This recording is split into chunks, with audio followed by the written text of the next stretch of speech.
Welcome back, everybody, to another deep dive. Today, we're going to be exploring happiness, but not just any version of happiness. We're diving deep into the thoughts of Confucius, a philosopher whose ideas have resonated for centuries. That's right. I think what's really exciting is that we're not just digging into ancient history here, we're actually looking for insights that you can apply to your life today. Yeah, and I think it's really intriguing how Confucius's ideas emerged from a period of intense turmoil in China. Yeah. He wasn't meditating in a peaceful mountaintop monastery. He was navigating political chaos and social upheaval. So I think that context makes his focus on virtue and harmony all the more fascinating. Absolutely. Yeah, it wasn't a time of like fluffy affirmations. This was about finding solid ground in a world that felt like it was falling apart. So let's get to the heart of it. What did Confucius actually believe about happiness? Well, for Confucius, he saw happiness as much more than a fleeting feeling or something that you just stumble upon by chance. For Confucius, happiness was a state of being, deeply intertwined with your inner character, ethical choices, and the strength of your relationships. So not just grinning and bearing it, but actually building a life where happiness is the natural outcome. Precisely. Yeah. He wasn't about chasing fleeting pleasures. He was about cultivating a life of virtue and purpose. And there's this quote from Confucius that really encapsulates this. The superior man is always happy, the petty man is always sad. Oh, that quote definitely makes you think. What exactly did he mean by superior man?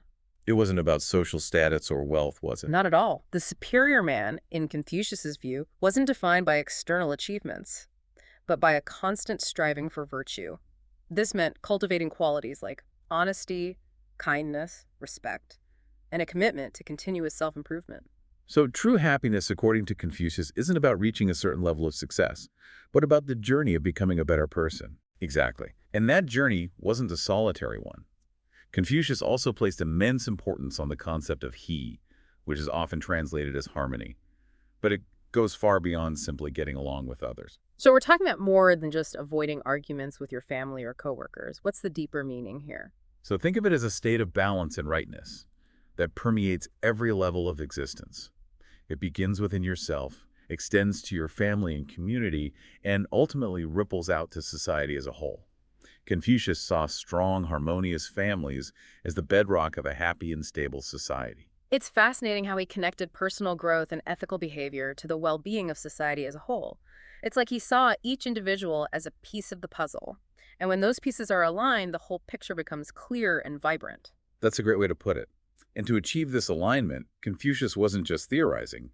He advocated for specific practices and ways of living. Okay, so let's get practical. How did he suggest people actually cultivate this inner harmony and live a virtuous life? Did he have like ancient self-help mantras? Well, he placed immense value on self-cultivation and continuous learning, seeing it as a lifelong journey of self-improvement. He famously said, "Isn't it a pleasure to study and constantly practice what you have learned?" Mm. Learning for him wasn't just about accumulating knowledge, it was about using that knowledge to become a better person. So it wasn't about getting that degree and then coasting. It was about constantly seeking new knowledge and figuring out how to apply it to become more virtuous, more in tune with this idea of he. Exactly, and that's just one part of it. He also believed in putting virtue into action, practicing it daily, not just contemplating it. So it wasn't enough to just think about being kind or honest. You had to actively look for ways to express those virtues in your daily life, almost like turning them into habits ingrained in who you are. Precisely. Confucius believed that actively practicing virtues, not just pondering them, was key to cultivating that inner harmony that we discussed. But this quest for a virtuous life wasn't just about individual fulfillment. It was deeply connected to his vision for a just and harmonious society. It's like he saw individual virtue as the building block for a better world. So how did that translate to his views on government? Was he all about everyone living a simple life? Or did he have more structured ideas? Confucius wasn't a utopian dreamer.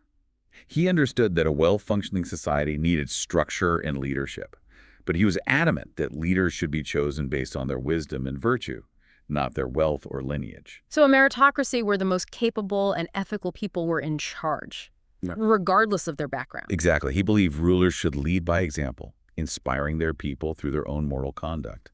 There's a powerful quote from Confucius that gets to the heart of this. If your desire is for good, the people will be good. Wow, it's like a ripple effect. A leader's virtue sets the tone for the entire society. If they embody integrity and compassion, It inspires others to follow suit. Did he go deeper into what that leadership should look like? He believed a ruler's primary responsibility was to cultivate virtue and harmony throughout society. This meant promoting education, upholding ethical standards, and ensuring everyone had the opportunity to live a good life. So, a kind of benevolent leadership, focused on the well-being of all citizens, not just a select few. Precisely. And Confucius argued that this kind of leadership would naturally lead to a happier and more prosperous society. When people feel respected and cared for, they're more likely to be productive and law-abiding. It's all interconnected. Right. It's like that saying, a rising tide lifts all boats. If the foundation of society is strong and virtuous, everyone benefits. This all ties back to his idea of harmony, doesn't it? It's not just about the absence of conflict, but creating a system where everyone feels valued and plays a part. You've hit the nail on the head. Confucius envisioned a society like a well-tuned orchestra, where each individual contributes their unique talents and strengths to create a beautiful and harmonious whole. Oh, it's a beautiful analogy. But we also have to talk about one of Confucius's most well-known and often misunderstood concepts, filial piety. A lot of people associate it with blind obedience to parents, but there's much more to it than that, isn't there? Absolutely. While respect for parents and elders is at its core, filial piety runs much deeper. It's about honoring family traditions, recognizing the sacrifices previous generations made, and cultivating a profound sense of gratitude for your heritage. So it's about acknowledging your roots, understanding you're part of a larger story that extends beyond your own individual life. It sounds like this ties back to that concept of he we discussed earlier, that interconnectedness of all things. Precisely.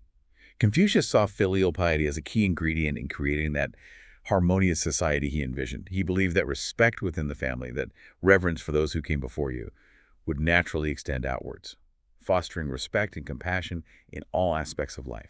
It creates a ripple effect, starting in the home and extending to the community and beyond. But how did Confucius view the role of family in a happy and fulfilling life? Did he see it as just a social structure or something more? Confucius considered family to be the cornerstone of a harmonious society. He believed strong family relationships were essential for both individual and collective well-being. So it wasn't just about romantic love or starting your own family. It was about the broader concept of family, including parents, siblings, extended relatives, even ancestors. Precisely.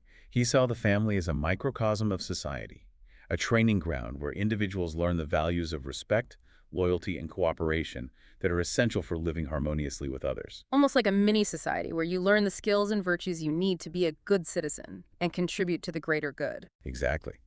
He believed children absorb the most vital life lessons from their families.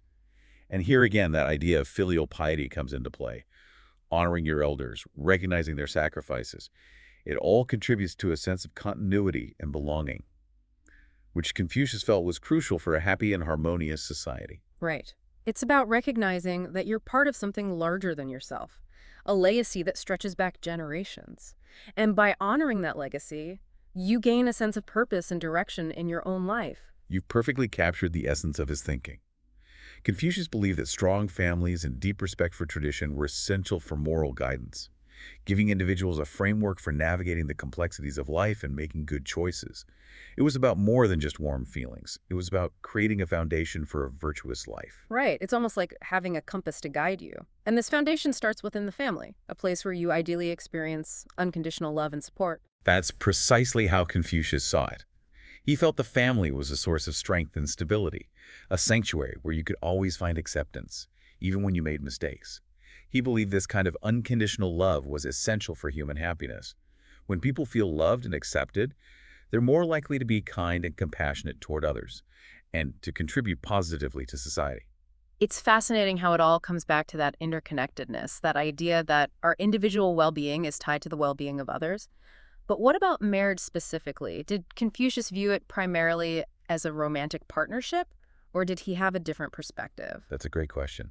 And while Confucius certainly recognized the importance of love and companionship within marriage, he saw it as much more than just a romantic union. He viewed it as a sacred bond, essential for the continuation of family and society. So while love and compatibility were important, he placed more emphasis on the social and moral responsibilities of marriage. Precisely. He believed that a good marriage was built upon mutual respect, trust, and a shared commitment to raising virtuous children. It was about creating a partnership that would benefit not just the couple, but also their families and the community as a whole. Exactly. He saw marriage as a way to strengthen social bonds and contribute to a stable and harmonious society. When couples united in marriage, they weren't just starting a new life together, but also playing a vital role in the well-being of their families and the larger community. It's such a different perspective from the modern emphasis on individual fulfillment and romantic love. It is.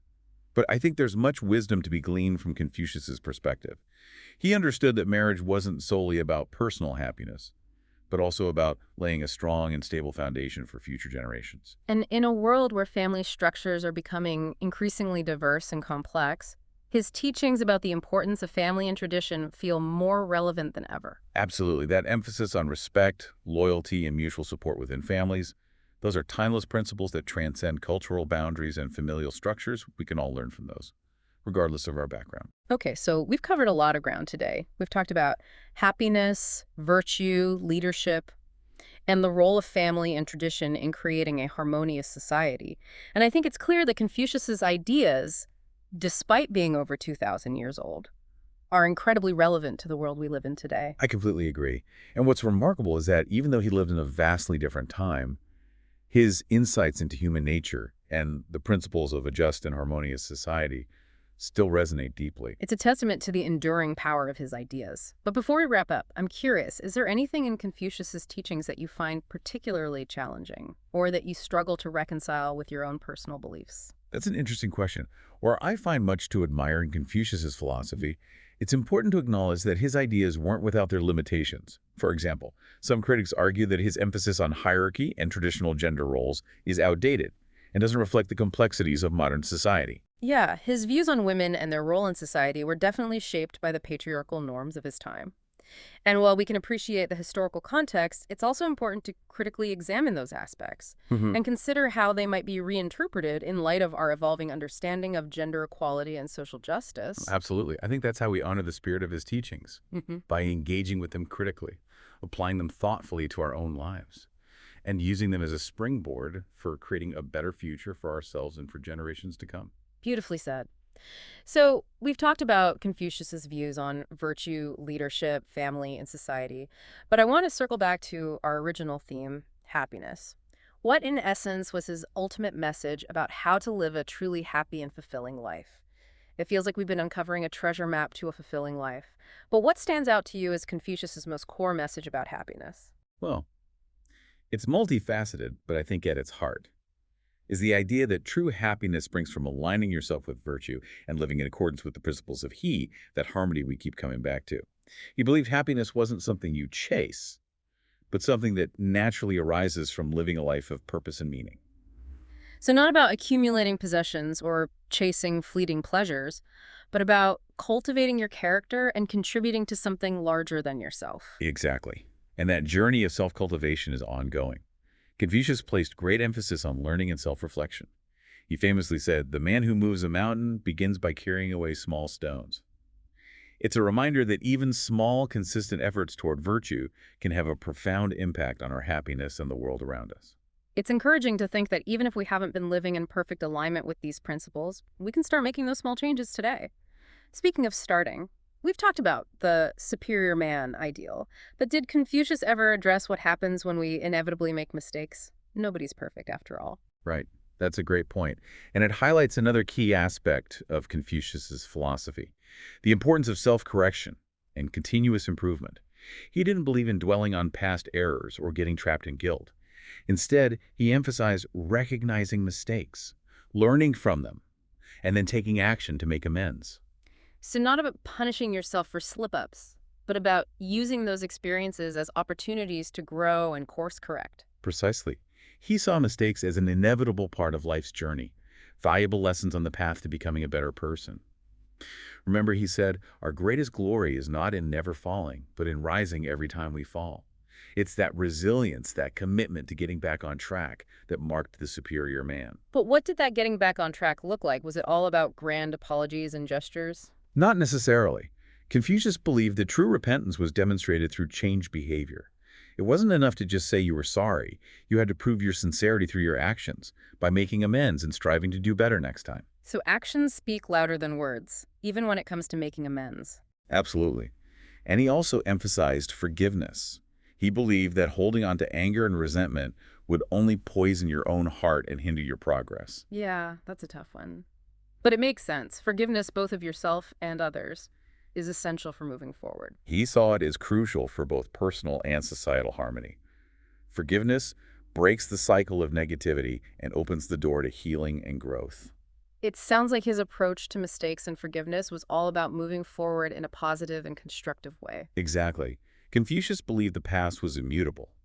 The best way to honor our mistakes was to learn from them and use them as fuel for growth. We've covered so much ground today, from personal happiness to social harmony, from leadership to family. But as we wrap up our deep dive into Confucius, I want to bring it back to that core idea of happiness. What would you say is the ultimate takeaway, the most potent piece of wisdom he offers for living a truly fulfilling life? For me, I think it's the understanding that happiness is an inside job. It's not something you find in external circumstances or possessions, but something you cultivate through your character, your actions, and the quality of your relationships. It's about aligning yourself with virtue, with that concept of he, and recognizing that your happiness is intertwined with the well-being of others. It's such a powerful message, especially in a world that often tells us happiness is about having more, achieving more.